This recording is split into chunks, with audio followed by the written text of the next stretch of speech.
I think we knew when we were doing it that it was special, you know, just the artistry of it. But I certainly never thought 20 years later that people would be acknowledging it.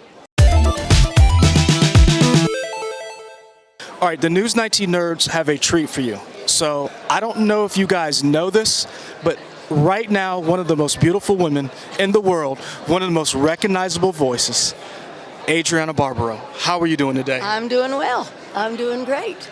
I'm down here at Soda City Comic Con, and I'm hoping anybody that's watching is going to see this in time to come down tomorrow at least.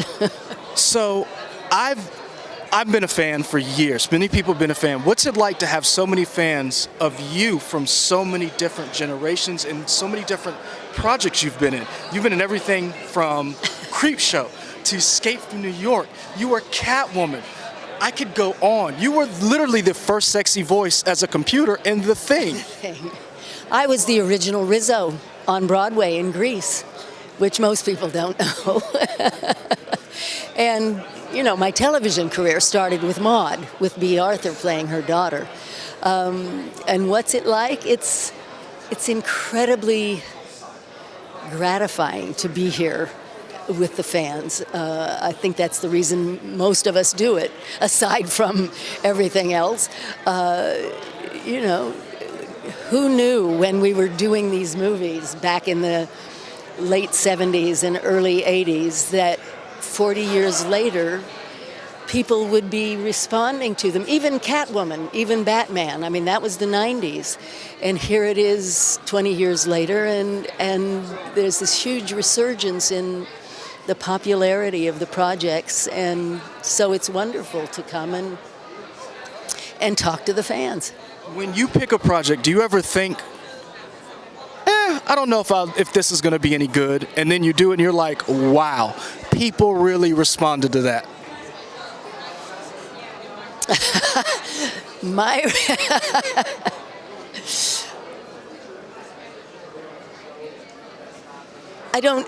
I would never take a project that I thought was really going to be bad, you know.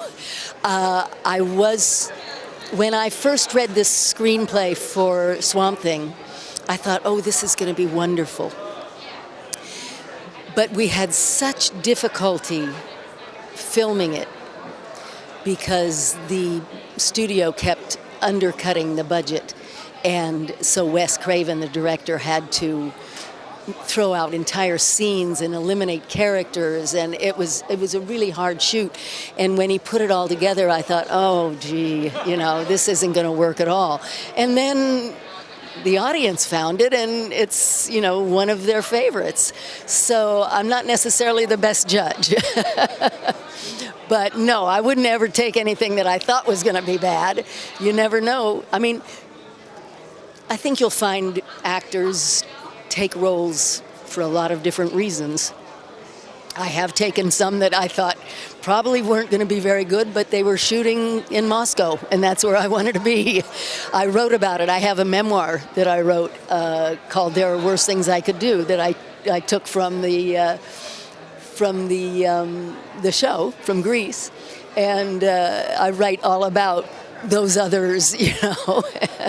One of the things you mentioned, the memoir, in the newsroom, we actually talked about your book. Really? And yes, so we were like, when we heard you were coming, we talked about your book. But one of the things, it was so interesting. So I knew you from Batman, the animated cartoon. But there were so many different people who knew you from other things, like personally, Escape from New York. Mm-hmm. And then when you come back here and people are like, that's Catwoman, what's that like for you? Well, that's something that's just started happening in the last 2 years, I think, and because most people don't know I was the voice of Catwoman, you know. I've done a lot of video games too, and they're always like, oh, you were that character in that video game? But it's wonderful. It's a little disconcerting because I don't remember a lot of the Catwoman episodes. So people come up and say, what about this? And when you did that, and I'm thinking, oh, you know, I just showed up and did my job and walked away. And but it's great. I think we knew when we were doing it that it was special, you know, just the artistry of it. But I certainly never thought 20 years later that people would be acknowledging it. Well, not only that, you've worked with some big name actors and actresses. You've worked, one of my personal favorites is seeing you with Kurt Russell. What was that like? Well, I knew Kurt before we did Escape, I guess was the one, yeah. I knew Kurt because I was married to John Carpenter at the time, and John had directed Kurt in Elvis. So we were social friends before we ever did Escape. And he's great. I mean, you know, it was just, you know, you couldn't ask for somebody better to work with. And it was just, I've been very fortunate. I've worked with, in the many years I've been doing this, my first paying job was in 1963. I went overseas and entertained the armed forces. And in all those years, I think there may be 5 people that I've worked with that I would rather not work with again. Not to be mentioned, but I've been very fortunate. You have been. What's the one project you haven't done yet? Because you've done everything from video games, television, movies, animation, stage. I mean, what's the one project you haven't worked on that you still want to do?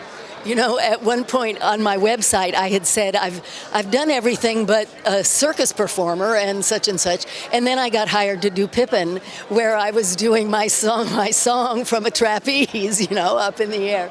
The one thing that I haven't done, I always thought it would be great to be a disc jockey because I wouldn't have to put on makeup.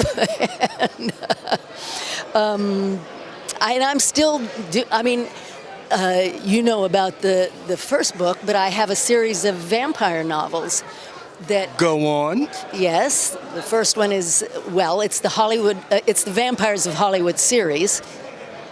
I wrote the first one with a co-author, and then Love Bites and Make Me Dead I wrote on my own. And Love Bites has been optioned, and we're hoping that it will come to the big screen. And I co-wrote the screenplay on that one. So I guess the thing that's left for me to do is maybe to executive produce a film. Or direct? No, you know, I'm not... Really? You don't want to direct? I'm not... I mean, I can tell the actors what it is that they need to do to make it right, but I don't have that kind of an eye. Oops, they're calling me to the panel. Oh, is it 2 o'clock? Well, guys, we got to wrap this up. I could talk to her all day, but she has to go. Guys, go. They can find out more about me. I'm on Instagram. I have a website, abarbeau.com.